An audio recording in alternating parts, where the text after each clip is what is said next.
नमस्कार दोस्तों, तो स्वागत करते हैं आपके अपने चैनल जिसका नाम है क्रैक ऑफिसर की। हाँ, मैं फिर से आज आ चुका हूं। आज आपको क्या लाया हूं मैं? पॉलिटी सीरीज में मैं लाया हूं आज 4th चैप्टर लक्ष्मीकांत का, जिसमें हम बात करने वाले हैं प्रिम्बल ऑफ इंडियन कॉन्स्टिट्यूशन। देखिए, मैं आपको कॉन्स्टिट्यूशन की एक बहुत ही बेहतरीन सी सीरीज लेके चल रहा हूं, जिसमें मैं समझता हूं अगर आप मेरे क्वेश्चंस को देखते हैं, आप मेरी सीरीज को देखते हैं, तो उससे क्या रहेगा, आपको पॉलिटी में, मैंने पहले ही वादा किया था, आपको पॉलिटी से क्वेश्चन नहीं छूटेगा, ना ही आपको समस्या या दिक्कत आएगी। ठीक है, सो आज हम बात करने वाले हैं प्रिम्बल ऑफ इंडियन कॉन्स्टिट्यूशन। सो देखते हैं। देखिए, यहां पे अगर मैं बताऊं, सबसे पहले देखिए, प्रिम्बल ऑफ कॉन्स्टिट्यूशन क्या प्रस्तावना की बात हो रही है। ठीक है ना। प्रस्तावना जो है वो कहां क्या कैसे लिया, उसको हम थोड़ा समझा देते हैं। जो प्रस्तावना है, एक यूएसए का कॉन्सेप्ट था। ठीक है, वहां से ये प्रस्तावना, यूएसए के कॉन्स्टिट्यूशन से प्रस्तावना को एक तरीके से आइडिया लिया गया इंडिया में। ठीक है, सो जवाहरलाल नेहरू ने कॉन्स्टिट्यूएंट असेंबली में ऑब्जेक्टिव रिजोल्यूशन, ठीक है, 13 दिसंबर 1946, ठीक है, पेश किया था। ध्यान होगा, जो कि एक्सेप्ट किया गया था, क्योंकि मेरी जिसने पॉलिटी की पहली सीरीज देखी है, मैंने उसमें इसके बारे में भी बताया है। ठीक है, सो एक्सेप्ट करा गया था ऑब्जेक्टिव रेजोल्यूशन, जिसको कहते हैं उद्देश्य का। हालांकि मैं बात करूं, प्रेमबल जो था, ये क्या फर्स्ट पेज कह लो। प्रिम्बल होता क्या है, चलो मैं यही बता देता हूं पहले। प्रिम्बल होता क्या है, एक्चुअली में ये समरी कह लो, ब्रीफ लिखा है, और कुछ थोड़ी है इसमें। एक तरीके से क्या है ये प्रिम्बल, ये निचोड़ है, पूरा कॉन्स्टिट्यूशन एक्चुअली में है क्या।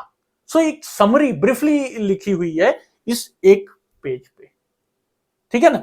सो ये क्या है, फर्स्ट पेज, ये क्या है, यही प्रस्तावना कहलाती है। ठीक है ना।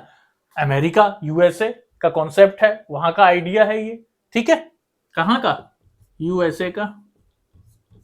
ठीक है, और दूसरी बात, इसको जो पहले मैं बता दूं, पहले क्या होता था, इसको पहले प्रस्तावना नहीं कहा जाता था। इसको पहले प्रस्तावना नहीं कहा जाता था, इसको क्या, ऑब्जेक्टिव रिजोल्यूशन, उद्देशिका, ऐसे टर्म्ड किया जाता था। जब 13 दिसंबर 1946 को ये पहली बार पेश किया था कॉन्स्टिट्यूएंट असेंबली में, और इसको एक्सेप्ट करा गया था 22 जनवरी 1947 में। ठीक है, 22 जनवरी 1947 में इसको एक्सेप्ट करा गया था। और मैं बता दूं, डेट ऑफ एडॉप्शन हम जानते हैं 26 नवंबर 1949, ये डेट ऑफ एडॉप्शन है। लेकिन 26 जनवरी 1950 से क्या हुआ था, डेट ऑफ कमिटमेंट मानी जाती है। ठीक है, सो इस तरीके से क्या संविधान में क्या प्रेमबल का कॉन्सेप्ट आया। कहां से आया, अमेरिका से।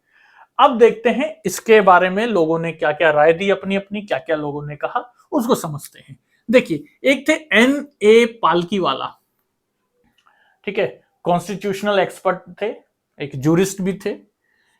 इन्होंने इसे बताया था कि आइडेंटिटी कार्ड ऑफ कॉन्स्टिट्यूशन, ये एक तरीके का क्या है, आइडेंटिटी कार्ड है, किसका, कॉन्स्टिट्यूशन का, संविधान का। ये क्या है, पहचान पत्र है। इनकी अपनी ये राय थी, इन्होंने इसको ये कह के बुलाया था। अब बात करता हूं मैं प्रिम्बल। देखिए, प्रिम्बल क्या, मैंने पहले ही बता दिया आपको, समरी है एक तरीके से पूरे संविधान की। ठीक है, पूरे संविधान की समरी, या जिसको हम आज अपनी किताब में पढ़ते हैं, कंटेंट्स होता है, इंडेक्स होता है। ठीक है ना। सो ये वही तो है, बस इसमें पेज नंबर ऐसा कुछ नहीं लिखा है। इसमें क्या लिखा है, उसको एक ब्रीफली डिस्क्राइब कर दिया गया है, पूरे कॉन्स्टिट्यूशन को। ठीक है, अब यहां पे देखिए क्या क्या इंग्रेडिएंट हैं, क्या क्या कंपोनेंट्स हैं, जिसकी बात करूं, इंग्रेडिएंट का मतलब, इसको किसमें, प्रिम्बल में, उसको थोड़ा सा समझ लेते हैं। देखिए, sources of authority of constitution की बात करते हैं, क्या स्रोत हैं। ठीक है, किस, क्या लिखा है, sources of authority of constitution, people of India, यानी अथॉरिटी कौन है यहां पे, किस किस अथॉरिटी के लिए यहां पे ये बन रहा है, पीपल ऑफ इंडिया। ठीक है, इसलिए कभी भी संविधान का जो प्रिम्बल आप देखते हैं, या अगर याद होगा तो अच्छी बात, नहीं याद है तो मैं बस यही आपसे कहूंगा कि अगर आप एक सीरियस एस्पिरेंट हैं, सो आपको एटलीस्ट कुछ नहीं, पूरे प्रिम्बल को तो याद होना चाहिए। कॉन्स्टिट्यूशन के आर्टिकल तो बात की बात है, लेकिन जब हम शुरुआत कर रहे हैं तो हमें प्रियम्बल याद होना चाहिए, we the people of India. देखिए पहला ही वर्ड आ रहा है ना, we the people of India, ठीक है। सो ये क्या है, यही ऑथोरिटी है, we the people of India, हम ही क्या है, द पीपल ऑफ इंडिया ही क्या है, ऑथोरिटी मानी जाती है। इसमें संविधान में ये एक क्या कंपोनेंट है इसका, ठीक है। दूसरा क्या, nature of Indian state, nature of Indian state, यहां पे ये दर्शाया गया है क्या, इंडियन स्टेट का कैसा नेचर होना चाहिए, sovereign, secular, democratic, Republican only. Sovereign का मतलब कोई डोमिनियन स्टेटस नहीं, जब बात हो रही है, जब यहां आजादी की बात हो रही थी तो उस समय क्या अंग्रेज लोग क्या डोमिनियन स्टेटस दे रहे थे, ठीक है, जब पार्टीशन हो गया था इंडिया को और पाकिस्तान दोनों को। लेकिन हमारा तो आपको ध्यान होगा डोमिनियन स्टेटस बहुत जल्दी हम लोग ने क्या उसको हटा दिया और इंडिपेंडेंट बन गए। सो उसी समय से ये क्या वर्ड यूज होने लगा, सॉवरिन, ठीक है ना, क्या वर्ड यूज होने लगा, सॉवरिन, इंडिपेंडेंट, कोई डिपेंडेंसी नहीं किसी दूसरी कंट्री पे हमारे अपने, चाहे इंटरनल या एक्सटर्नल मैटर हो किसी पे भी, ठीक है। सो ये वर्ड क्या हुआ, सॉवरिन, इंडिया के लिए यूज होने लगा। सेकुलर, डेमोक्रेटिक, देखिए सेकुलर का मतलब मैं हल्का सा बता दूं क्या होता है, जिसको हम हिंदी में पढ़ते होंगे आप अगर अपनी प्रस्तावना या हिंदी में सुना होगा, धर्मनिरपेक्ष या पंथ निरपेक्ष। लेकिन यहां पे जो मैं बात कहूं सेकुलर का मतलब होता है यहां पे पंथ निरपेक्ष। हिंदी में अगर आप पढ़ेंगे प्रियम्बल, ठीक है, प्रस्तावना, तो उसमें लिखा होगा पंथ निरपेक्ष, धर्म निरपेक्ष नहीं लिखा होगा, क्योंकि ये एक फिलोसॉफिकल टॉपिक है। अगर आप इसमें आ जाएंगे तो आप थोड़ा सा भ्रमित हो जाएंगे। मैं बात कर रहा हूं किसकी, इसकी, अगर हिंदी में बात कर रहे हैं हम किसको, सेकुलर को। सेकुलरिज्म एक बहुत बड़ा ब्रॉड टॉपिक है, इसको बहुत आसानी से नहीं समझा जा सकता, ठीक है। सो इसको समझने के लिए पहले दोनों की मीनिंग को हमें सेपरेटली समझना पड़ेगा। किसको, एक पंथ निरपेक्ष, एक धर्म निरपेक्ष। मैं कह रहा हूं इस पे मैं एक टॉपिक लेके आऊंगा जिसमें आपको मैं समझाऊंगा पंथ निरपेक्ष और धर्म निरपेक्ष में क्या अंतर है। तो फिलहाल हम यहां पे समझते हैं हमारा कैसे ये सेकुलर है, कैसे पंथ निरपेक्ष है, कैसे सेकुलर है। इसके लिए मैं आपको बता दूं, देखिए हमारा जो कंट्री क्या है वो किसी एक रिलीजन के लिए हर रिलीजन का सम्मान करता है, लेकिन सपोर्ट क्या करता है, किसी एक रिलीजन को वो सपोर्ट नहीं करता है। अगर मैं बात करूं किसका, नेशनली, यानी और भी कंट्रीज होती हैं, अगर कंट्री की बात करूं मैं, डिवीजन कैसे होता है, कहीं होती है सेकुलर कंट्री, कहीं एथिस्ट होती हैं, ठीक है। सो ये कंट्री का डिवीजन, कहीं क्या होता है, कोई धर्म को नहीं मानने वाला, कोई कंट्री होती है क्या धर्म को तो मानती है लेकिन नेशनल रिलीजन उसको डिस्क्राइब नहीं किया गया। जैसे हमारी कंट्री क्या है, हमारी कंट्री में कोई राष्ट्रीय धर्म नहीं है, क्योंकि हम सब धर्म को एक समान मानते हैं, ठीक है, हम सब धर्म को क्या एक समान मानते हैं, किसी को इकलौता या उसको प्रायोरिटी नहीं देते। बात हो रही है संविधान में, ठीक है। सो ये सेकुलर में आ जाता है, ये बात किस में आ जाती है, सेकुलर में, ठीक है ना। तो इस चीज को ध्यान रखेंगे। सो हमारा क्या है कंट्री, सेकुलर कंट्री है हमारी। देखिए नेशनल सब कुछ होगा, नेशनल बर्ड होगा, नेशनल फ्रूट होगा, नेशनल फ्लैग होगा, नेशनल एंथम होगा, नेशनल सॉन्ग होगा, क्या नेशनल लैंग्वेज भी है, लेकिन क्या नहीं है, नेशनल रिलीजन नहीं है। यही कारण है हमारा क्या है, ये सेकुलर है, ध्यान रखना। यही कारण है हमारी इंडिया को क्या बनाया गया, सेकुलर बनाया गया, क्योंकि यहां पे हर ग्रुप का हर व्यक्ति रहता है, हर कास्ट हर रिलीजन का रहते हैं, और शुरू से हम लोग एकता के प्रतीक बनते हुए आए हैं। सो इसलिए क्या है, किसी एक धर्म को क्या प्रायोरिटी नहीं दी जा सकती है, इसलिए यहां पे कोई नेशनल रिलीजन ही नहीं है, इसलिए क्या है, सेकुलर है, ठीक है। बात करते हैं किसकी, डेमोक्रेटिक, डेमोक्रेसी, ठीक है, लोकतंत्र, लोकतंत्र जिसको हम कहते हैं, मतलब equal right for equal people, यानी इक्वल राइट रहेगा किसी भी वर्ग का पीपल हो, चाहे लोअर कास्ट हो चाहे अपर कास्ट हो, लेकिन जो उसके लॉ एंड ऑर्डर में या उसके फंडामेंटल राइट्स हैं वो सब क्या रहेंगे, सब इक्वल रहेंगे, ठीक है। सो ये बात करता है क्या, क्योंकि हम किस में, हम डेमोक्रेसी में, डेमोक्रेसी का मतलब ही होता है, ठीक है, इक्वल राइट्स। उसके बाद रिपब्लिकन, रिपब्लिक का मतलब क्या होता है, गणतंत्र, गणतंत्र का मतलब क्या होता है, जैसे हम आज कहां हैं, हमारी कंट्री क्या है, रिपब्लिकन कंट्री है, रिपब्लिक ऑफ इंडिया, रिपब्लिक ठीक है। गणतांत्रिक क्या है, हमारा देश है। मतलब क्या हो गया, जैसे हम किसी को नॉमिनेट नहीं करते हैं हमारे प्रेसिडेंशियल इलेक्शन में, हम किसी को या प्रधानमंत्री के लिए नॉमिनेट नहीं कर रहे हैं, हम क्या कर रहे हैं, हम इलेक्ट कर रहे हैं, वोट दे रहे हैं जनता का। क्या हम सब जनता ही तो हैं, हम मिलके वोट दे रहे हैं, हमें पता है ये हमारा नेता बन सकता है, हम उसको जिता सकते हैं, तो वो हमारे ही हित में काम करेगा। यानी कुल मिला के भागीदारी हमारी ज्यादा है, हम वोट ना दे तो कुछ नहीं, ठीक है ना। सो वो नेता किसका बन रहा है, जनता के लिए बन रहा है, हमारे लिए बन रहा है। सो ये क्या कहलाती है, रिपब्लिकन, गणतंत्र। तो ये गणतंत्र है भारत में। सो नेचर कैसा है इंडियन स्टेट का, सोवरिन, सेकुलर डेमोक्रेटिक और रिपब्लिकन। ये बात इसमें प्रिम्बल में अगर आप पढ़ेंगे देखेंगे, अभी मैं नेक्स्ट स्लाइड में लेके आऊंगा, ये साफ साफ सामने ही लिखी हुई ये बात, ठीक है। उसके बाद ऑब्जेक्टिव ऑफ द कॉन्स्टिट्यूशन क्या है, एम ऑब्जेक्टिव क्या है इसमें कॉन्स्टिट्यूशन का, बात हो रही है स्पेसिफाई कर सके किसको, जस्टिस, लिबर्टी, इक्वलिटी, फ्रेटर्निटी, मतलब जस्टिस, न्याय की बात होती हो, आजादी की बात होती हो, समानता की बात होती हो, और फ्रेटर्निटी मींस ब्रदरहुड, भाईचारा की बात होती हो, ठीक है, सेम ग्रुप ऑफ पीपल, ठीक है। सो ये सब क्या है, ये एम है, ये ऑब्जेक्टिव है हमारे संविधान के लिए। ये बातें किसमें है, प्रिम्बल में है। दूसरा, यहां पे ये तो रही इसके कंपोनेंट्स, ये तो रहे इसके इंग्रेडिएंट, ठीक है। उसके बाद मैं यहां पे दिखा दूं डेट ऑफ एडॉप्शन, हालांकि मैं पहले भी बता चुका हूं आपको, 26 नवंबर 1949 है।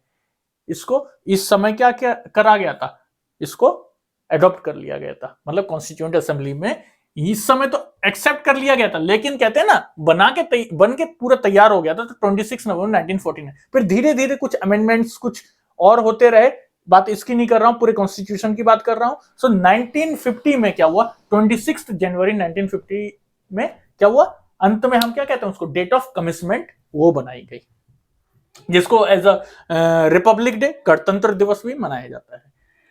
अब बात करता हूं मैं, यहां पे देखिए कुछ लिखा है मैंने, 42nd अमेंडमेंट एक्ट 1976।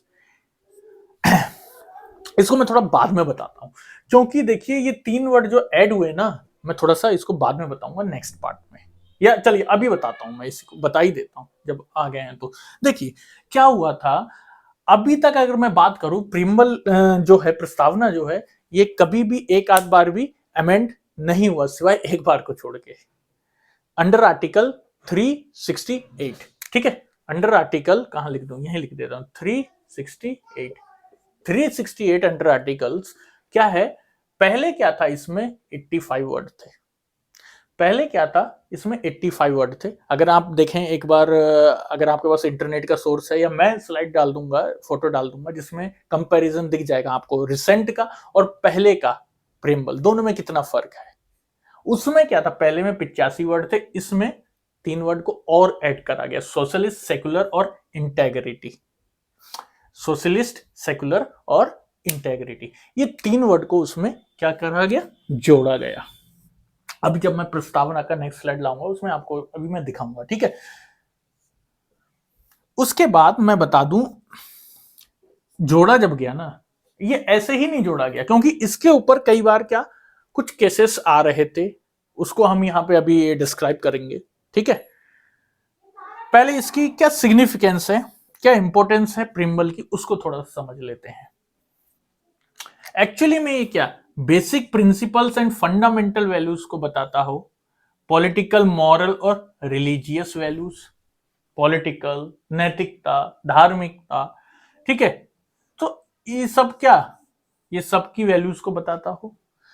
ये तो रही सिग्निफिकेंस की बात। अब कुछ इसमें क्या कुछ इंपॉर्टेंट पर्सनैलिटीज थी जिन्होंने इसको, प्रिम्बल को भी डिस्क्राइब करा, कुछ कहा, क्या कहा उसको थोड़ा सा देख लें। जैसे एक थे के एम मुंशी, ठीक है। के एम मुंशी ने इसको बताया था horoscope of our sovereign democratic republic. Horoscope means हो गया, एक तरीके से इन्होंने बताया था ये क्या है, भविष्य है, राशि है, भविष्य है आने वाला, सोवरेन डेमोक्रेटिक रिपब्लिक, हमारे देश के जो क्या है, इंडिपेंडेंट है, प्रजातंत्र, लोकतांत्रिक है और गणतांत्रिक, क्या है ये सब? ये एक भविष्य है हमारा, के मुंशी ने कहा था। देखिए क्वेश्चन आते हैं इसलिए ध्यान रखना। पंडित ठाकुरदास भार्गव, इन्होंने क्या कहा था? Most precious part of constitution, most precious part बताया था कॉन्स्टिट्यूशन को, इसको किसको? इसको प्रियम्बल को, प्रस्तावना को, ठीक है। की ऑफ कॉन्स्टिट्यूशन कहा था, संविधान की चाबी कहा था, मोस्ट इंपोर्टेंट या प्रीसियस पार्ट कहा था, बहुमूल्य पार्ट। साउल ऑफ कॉन्स्टिट्यूशन, आत्मा कहा था, ठीक है। Jewel set in constitution, jewel set है ये, ठीक है। उसके बाद proper yardstick to measure worth of constitution, ये एक तरीके से मापदंड है, प्रॉपर मापदंड है जिससे हम नाप सकें क्या? कॉन्स्टिट्यूशन को। सो ये क्या प्रियम्बल की बात हो रही है ना, ये किसने कहा था? ठाकुरदास भार्गव ने कहा था, ठीक है। ध्यान रखेंगे ये सब बातें। फिर सर अर्नेस्ट बार्कर या सर अर्नेस्ट बेकर, इसने क्या कहा था मैं बता देता हूं। इसने बोला था की नोट्स टू कॉन्स्टिट्यूशन, ठीक है ना। की नोट्स समझते हैं ना, जैसे कुछ आप अपना इंपोर्टेंट ब्रीफली एक नोट्स बनाते हैं, ठीक है, एग्जाम प्रिपरेशन करते हैं, स्टिकी नोट समझ लीजिए आप चिपकाते हैं दीवार में। सो एक तरीके से ये भी क्या था? स्टिकी नोट्स कह लो या की नोट्स, ठीक है। सो ये की नोट्स क्या था? प्रियम्बल कॉन्स्टिट्यूशन का, ठीक है। उसके बाद एम हिदायतुल्लाह, ठीक है, इसने क्या कहा था? Preamble resembles declaration of US constitution. मतलब इन्होंने क्या बोला था कि जो प्रियम्बल जो बना है हमारा, ये वो किसकी तरह है? एक तरीके से जो डिक्लेरेशन है किसका? अमेरिका का, उनके कॉन्स्टिट्यूशन का डिक्लेरेशन जो है बिल्कुल उसी की तरह है, लेकिन but it is more than declaration, लेकिन ये उनके डिक्लेरेशन से ज्यादा है। अगर बात कर रहा हूं मैं इंडिया की, ठीक है। It is the soul of our constitution, ये क्या है? यानी ज्यादा है ये। इन्होंने कहा कि ये हमारे साउल है, हमारे कॉन्स्टिट्यूशन का साउल है, आत्मा है कॉन्स्टिट्यूशन का, ठीक है, संविधान की। तो के मुंशी कौन था? ड्राफ्टिंग कमेटी का मेंबर था। बाकी ठाकुरदास भार्गव कौन था? कॉन्स्टिट्यूएंट असेंबली का मेंबर था, ठीक है। हाँ, तो कुछ कॉन्स्टिट्यूशनल यहाँ पे क्या एक्सपर्ट्स थे। सो ये सब उनकी कुछ राय थी। उसके बाद मैंने यहाँ पे देखिए क्या लिखा है, preamble as a part of constitution. Preamble as a part of constitution की बात अगर आ रही है, देखिए कुछ केसेस हैं, उसको मैं आपको अभी बता देता हूं हल्के से, जिसमें यह कहा गया था कि preamble as a part of constitution है या नहीं है। यहां पे 3 मोस्ट इंपोर्टेंट केसेस हैं जिनके बारे में बात करी गई है, ठीक है। थोड़ा सा इसको मिटा लेता हूं, उम्मीद करता हूं अगर आपका टॉपिक ये आपसे रिलेटेड है तो आपने इसका स्क्रीनशॉट ले लिया होगा, ठीक है। सो मैं इसको थोड़ा सा मिटा देता हूं। तो देखिए अब मैंने यह मिटा लिया, अब दिखाता हूं आपको। क्या मैं बता रहा था, क्या preamble as a part of constitution के लिए यहां पे 3 केस इंपॉर्टेंट है। एक तो है बेरुवारी केस, दूसरा है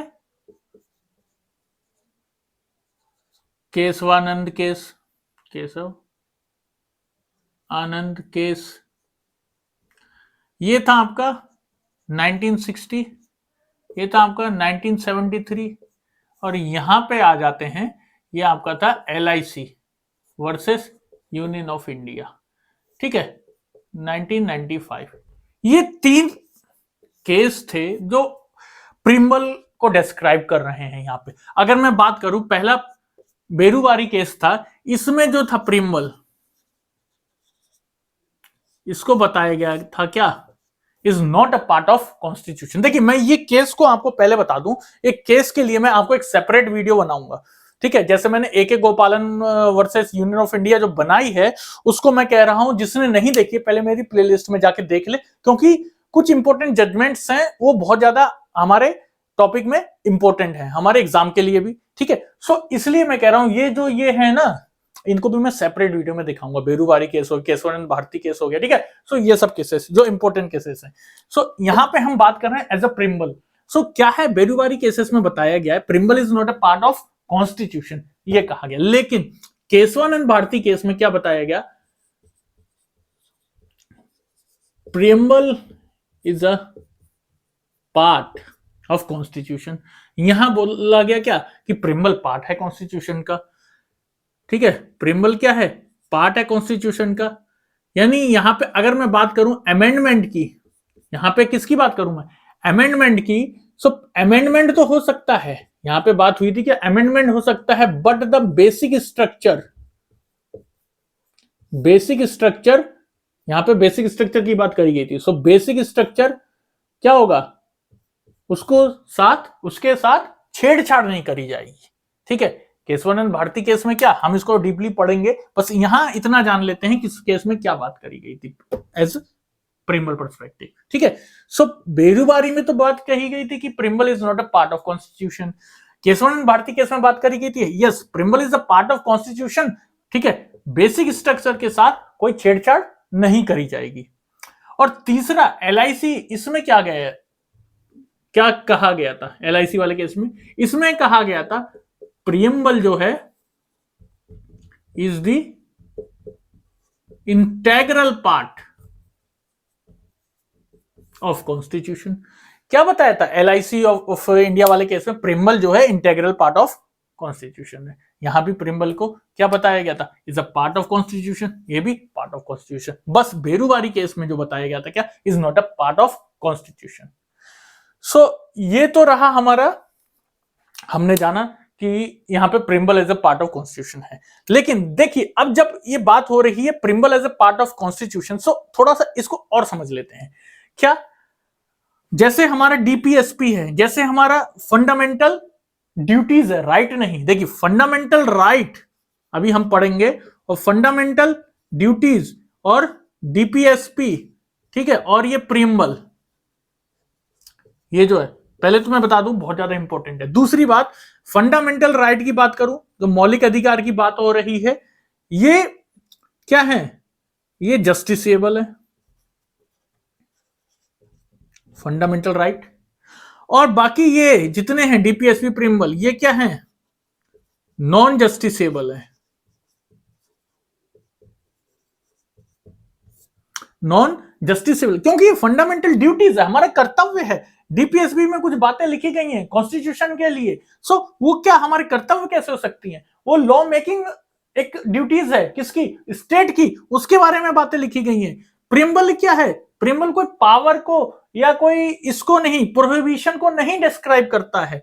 क्या डिस्क्राइब करता है प्रियम्बल, प्रियम्बल का एक समरी है और थोड़ी कुछ है, पूरे कॉन्स्टिट्यूशन की समरी। सो ये कैसे जस्टिसेबल या नॉन जस्टिसेबल हो सकता है। सो इसलिए क्या है, ये तो भाई कोर्ट में तो जाने की कोई बात ही नहीं आती ना इसमें, इसलिए नॉन जस्टिसेबल है ना। सो ये वाला तो क्या होगा, enforceable by court of law, fundamental right तो इन्फोर्सेबल होगा बाय कोर्ट ऑफ लॉ, लेकिन ये सब क्या होगा, not enforceable by any court of law. ठीक है ना, तो ये तो रहा फर्क इसमें। अब नेक्स्ट स्लाइड में हम समझते हैं थोड़ा सा और। देखिए अब हम आ चुके हैं नेक्स्ट स्लाइड में, यहां पे पीछे आपको दिख रहा होगा मैंने ये पूरा का पूरा आपको क्या यहां पे लिख रखा है, प्रियम्बल लिख रखा है, प्रस्तावना इंग्लिश में। जो जो हिंदी मीडियम है कृपया करके वो अपना देख सकते हैं हिंदी प्रस्तावना खोल के। ठीक है, हालांकि मैंने यहाँ पे बाइलिंगुअल हूं मैं, तो टेंशन की कोई बात नहीं है। देखिए एक बार मैं बता दूं, मैं पहले ही कह चुका हूं कि इसको हम याद कर लेंगे, भाई सीरियस एस्पिरेंट है तो वो डेफिनेटली याद करेगा ही, क्योंकि क्वेश्चन सीधे सीधे इससे बनते हैं, तो वो कभी भूलेंगे नहीं हम। देखिए अब मैं क्या पढ़ रहा हूं, एक बार थोड़ा सा ध्यान देते हैं क्या लिखा है। We the people of India, देखिए यहां पे प्रस्तावना शुरुआत ही हो रही, we the people of India से शुरुआत हो रही है, हम भारत के लोग। ठीक है, having solemnly resolved to constitute India into a sovereign, socialist, secular, democratic republic and to secure all its citizens justice, social, economic, and political, liberty of thought, expression, belief, faith, and worship, equality of status and of opportunity, and to promote among them all fraternity, assuring the dignity of the individual and the unity and the integrity of the nation. In our Constituent Assembly, this 26th day of November 1949, do hereby adopt, enact, and give ourselves this Constitution. Okay, so ये तो हमें पहले मैं बता दिया, always दिमाग में बैठा लो, याद रखना है। अब देखते हैं क्या है इसमें, थोड़ा सा समझ लेते हैं। हालांकि मैं जो फर्स्ट पार्ट पढ़ा चुका हूं अभी फर्स्ट स्लाइड में, बिल्कुल वही है और कुछ नहीं है। देखिए यहां पे कुछ बातें हैं, क्वेश्चंस सीधे सीधे उठ के आ जाता है। पहले तो मैंने बताया था, देखिए सोशलिस्ट, सेकुलर और एक वर्ड है यहां पे इंटेग्रिटी। ये तीनों मैंने पहले ही बता चुका हूं कि 42nd अमेंडमेंट एक्ट से ये लिया गया है। 1976 लिया गया, मतलब ऐड करा गया है, अमेंडमेंट हुआ है इसका, ठीक है, 1976 में 42nd अमेंडमेंट एक्ट के तहत ये तीन वर्ड को ऐड किया। पहले कितने थे? 85, तीन और ऐड कर दिए, कितने वर्ड आ गए अब? 88। ये टोटल जो काउंट हो रहे हैं वर्ड प्रियम्बल में वो कितने हैं? 88। ठीक है, अब मैं यहां पे दिखाता हूं, देखिए हमारे जो प्रस्तावना है उसमें क्या है, एक ब्रीफ है, एक समरी है, ये पूरा बस यही पूरा कॉन्स्टिट्यूशन को दर्शाता है। कैसे? यहां पे न्याय की बात हो रही, क्वेश्चन उठ के आ जाता है कि कितने प्रकार की न्याय की बात प्रस्तावना में करी गई है। सो यहां पे देखिए सोशल, इकोनॉमिक एंड पॉलिटिकल, मैं यहां पहले ही समझा चुका हूं आपको सॉवरिन, सोशलिस्ट, सेकुलर के बारे में, ठीक है ना। सोवरिन मींस, चलिए हल्का सा फिर से बताता हूं, अभी तो पढ़ा था हमने। सोवरिन मींस क्या? एक इंडिपेंडेंट बॉडी, कोई डोमिनियन स्टेटस नहीं है। अब हम अपने इंटरनल एक्सटर्नल जो भी अफेयर्स हैं उसको खुद डील करने में क्या सक्षम है, ठीक है। सो हमारा स्टेट कैसा हो गया? हमारे स्टेट का मतलब बात कर रहा हूं हमारे यूनियन से, हमारे सेंट्रल से, ठीक है ना, हमारा जो कंट्री से, उसका मतलब मैं उससे बात कर रहा हूं। सो सोवरिन का मतलब क्या हो गया? इंडिपेंडेंट है, नो डिपेंडेंसी, ठीक है ना। यानी हमारा सुप्रीम कमांडर है, हमारे पास सुप्रीम लीडर है, हमारे पास प्रधानमंत्री, सॉरी राष्ट्रपति, ठीक है ना। तो क्या हुआ, ये हमारा कंट्री क्या होगी? सोवरिन बॉडी, ठीक है। दूसरा यहां पे जो बताया गया है प्रस्तावना में कॉन्स्टिट्यूशन के लिए, एक तरीके से क्या है, पूरी कंट्री को डिस्क्राइब कर रहा है, वहां के लोगों के लिए बातें कही गई हैं, उनको डिस्क्राइब कर रहा है, ठीक है ना। सोशलिस्ट, क्या बात हो रही है? We the people of India having solemnly resolved to constitute India into a क्या? सोवरिन। सोशलिस्ट, सोशलिस्ट होना चाहिए, सोशलिस्ट है कैसे? सोशलिस्ट बनाना है कैसे भाई? चाहे वो इकोनॉमिकली हो या सोशल इक्वलिटी, इसकी बात कर रहा हो, सोशल और इकोनॉमिक इक्वलिटी की बात करता हो।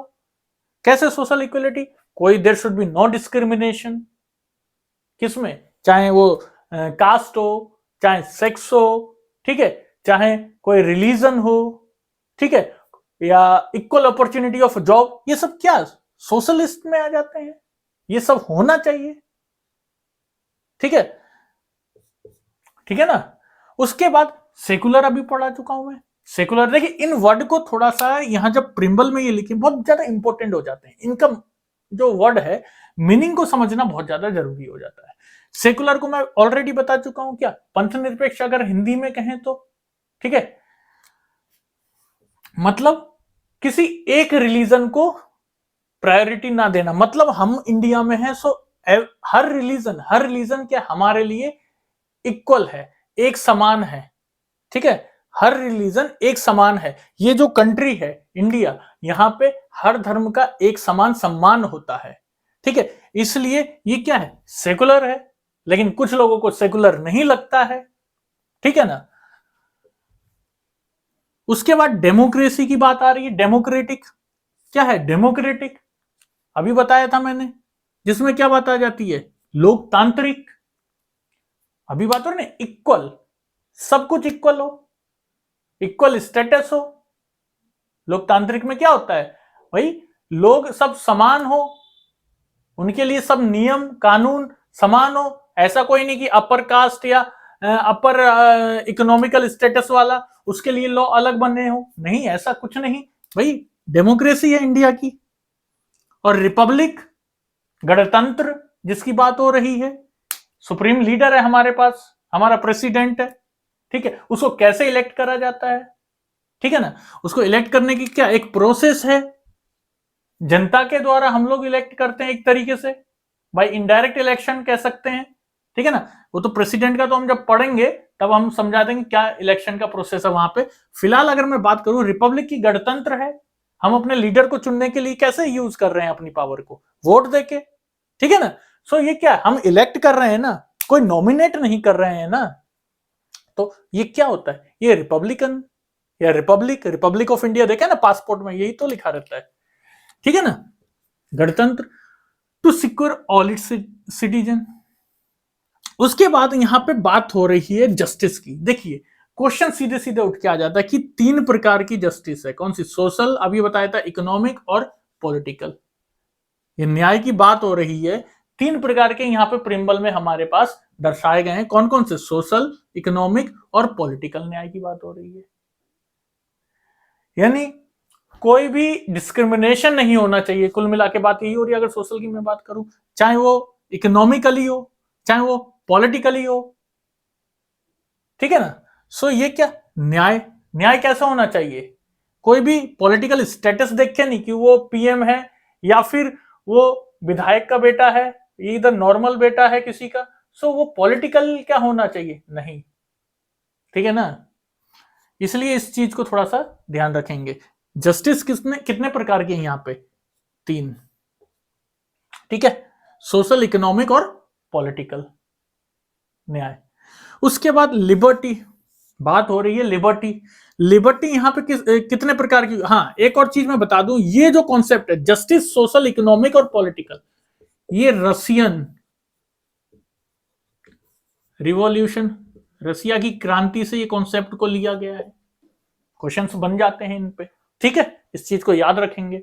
और लिबर्टी, इक्वलिटी और फ्रेटर्निटी, ये जो कॉन्सेप्ट है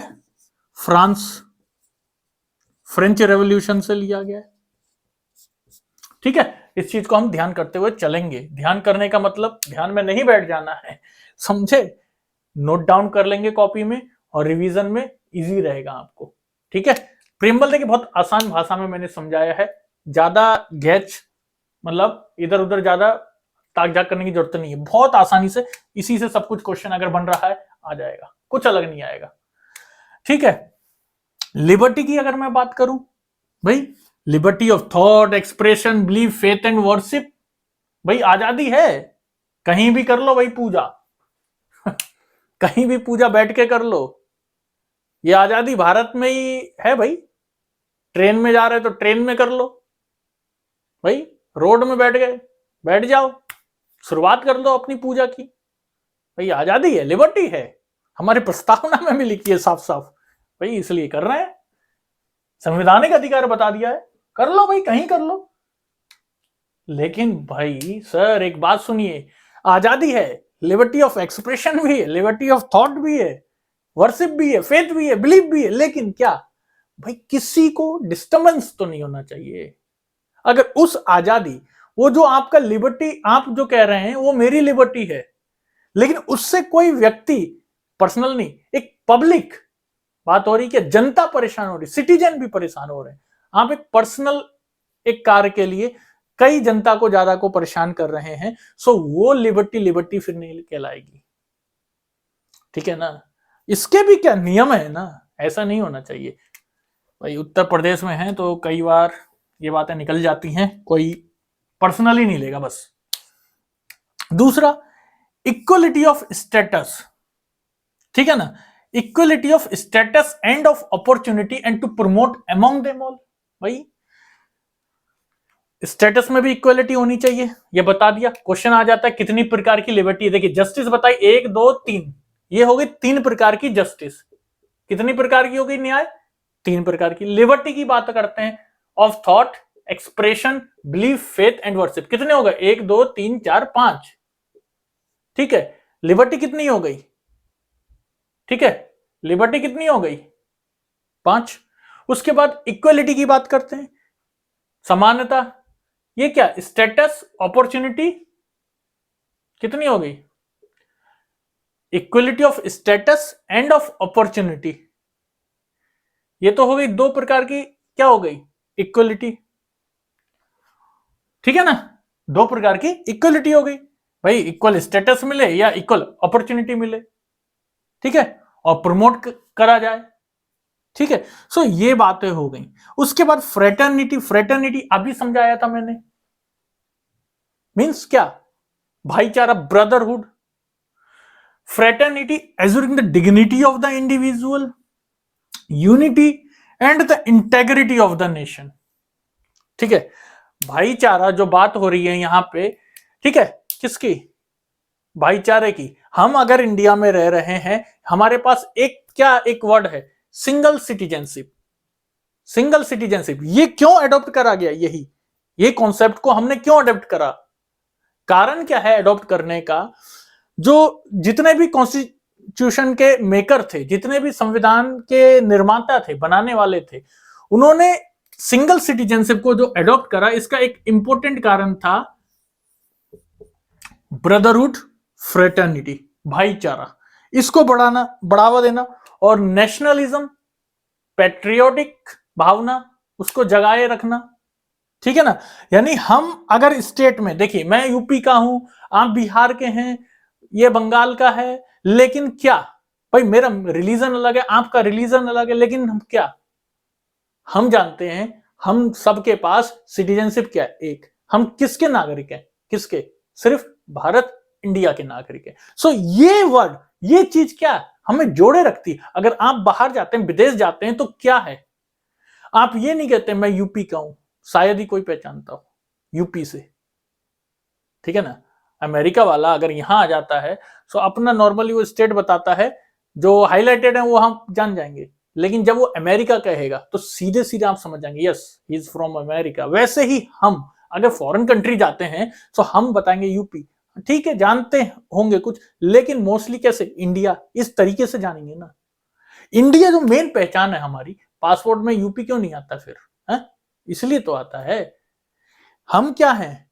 हम इंडिया, सिंगल सिटीजनशिप है, चाहे हम कोई सी भी स्टेट हो। ठीक है? सो ये क्या है? ये चीज, ये कॉन्सेप्ट क्या है? ये जोड़े रखता है, इंटेग्रल पार्ट है हमारा, इंटेग्रिटी है हमारी नेशन की। ठीक है ना? सो ये चीज ध्यान रख के करेंगे। ध्यान का मतलब ये मत समझ जाना, मैं बार बार यही कहता हूं, बस नोट डाउन कर लेंगे कहने का मतलब। ठीक है? उसके बाद इन आवर कॉन्स्टिट्यूट असेंबली, अभी अभी पढ़ाया, 26th डे ऑफ नवंबर 1949, ठीक है, adopt enact and give ourself this constitution. और इस तारीख को क्या हुआ? 26 नवंबर 1949 को ही एडॉप्शन का जो है डेट संविधान की मानी जाती है। ठीक है? So this is all about preamble of Indian constitution. So आज हमने देख लिया। अगर आपको इससे कुछ बेनिफिट मिला हो तो प्लीज लाइक शेयर सब्सक्राइब जरूर करें, और मैं उम्मीद करता हूं आपको मैं जल्दी जल्दी पॉलिटी में जितना बेनिफिट दे सकूं, ठीक है, वो देने की प्रयास करूंगा। अगर मुझसे कुछ गलती हो रही तो आप प्लीज कमेंट करके मेरे को बताइए, मैं उसमें सुधार करता हूं। और उम्मीद है आपको मेरी वीडियो पसंद आई होगी।